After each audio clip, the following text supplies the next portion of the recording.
In our money lead now, an unexpected spike in the prices that producers and manufacturers pay. Inflation on the wholesale level picked up steam in July, that according to the Producer Price Index, or PPI.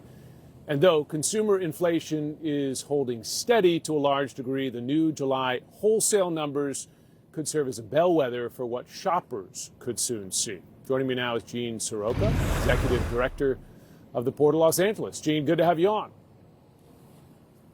Good evening, Jim. So speaking of bellwethers, ports are a good bellwether, and we know that businesses were rushing to import goods earlier this year, get in before the tariffs. I wonder what you're seeing right now. Jim, it's been a roller coaster. After the announcement of tariffs back in April, volume plummeted by 19% in the month of May. Took a while to pick back up again, making for an all-time good news story at the back half of June.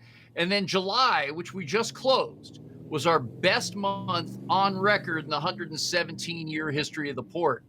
Importers trying to advance inventory underneath the wire before new deadlines on tariffs are announced. You and others have made clear that it is U.S. importers that are paying these tariffs. You see this there. Container comes in. They have to pay X amount of money to get that container off the ship. Have you seen those importers' willingness to do so, to pay those tariffs, begin to wane? I think so, because I believe that July will be noted as our peak. Typically, getting ready for the year-end holiday season, you see August, September, October as your high-volume import months. I think we've got so much inventory in the country right now that will start to wane a little bit, and folks still really apprehensive as to the permanency of these trade tariffs that are in place today. So now we have this number, a 3.3% change year over year, full percent jump in wholesale inflation for this month. How soon could wholesale inflation begin to impact consumers and show up to the prices consumers pay? We believe end of September, and it's imminent. The numbers you just recounted are all that of the middle mile, the product that's sitting in the warehouses that have been there. Right.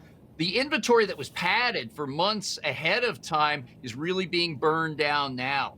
And so what we're seeing is that just around the corner from those producer prices, usually the consumer prices start to tick up.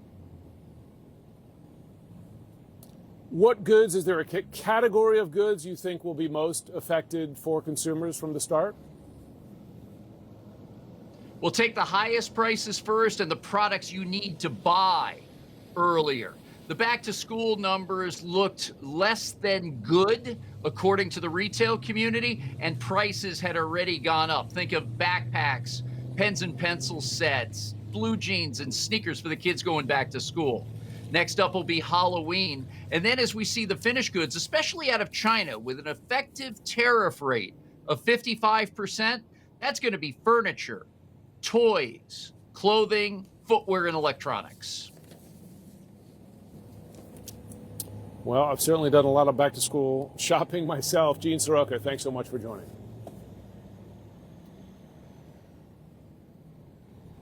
That brings us now to today's Business Leaders, our series where we speak to small business owners about the impact of Trump's tariffs to their businesses. Right here in Anchorage, Alaska, Ermin Skate is the first and only Nordic skate manufacturer in North America. It's a specialized skate that can be used to fly on wild ice found in Arctic environments around here in Alaska. Owner Paxton Welber joins me now, and he brought one of them. First of all, they look very cool. Yeah, thank you. Long blades, and I guess the heel comes up when you're going along on like a frozen lake or something like that. Exactly. So this is a Nordic skate setup. So what we make here in Alaska is the skate portion, so the metal portion's on the bottom. And then it uses a binding, typically from cross-country skiing, and then a cross-country ski boot, and then has a free heel like this. So how are tariffs impacting your business? So our lead times for manufacturing our product are fairly long. So the materials that we ordered to make our skates, we generally ordered quite a while ago. Gotcha. So tariffs aren't really impacting the cost of our skates going into the next season, but they do have a major impact on our sport, on our industry, and on our product. As you can see here, you know, a lot of what goes into a Nordic skating setup is not the stuff that we make. It's these other parts like the binding and the boot and ice poles and rescue picks and backpacks. And all of those things are subject to substantial tariffs, in some cases very high tariffs.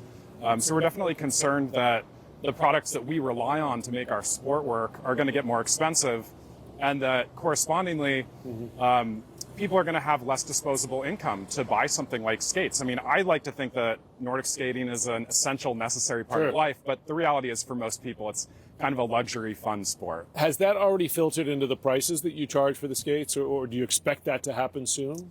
The prices that we're going to charge for the skates themselves, I don't think are going to change going into the next year. But the other components that we sell, we do sell bindings, we sell rescue picks, and I've already informed our customers by email and social media that they are going to be paying higher prices for those items. They're imported from Scandinavia, from the EU, et cetera, so they're subject to pretty substantial tariffs.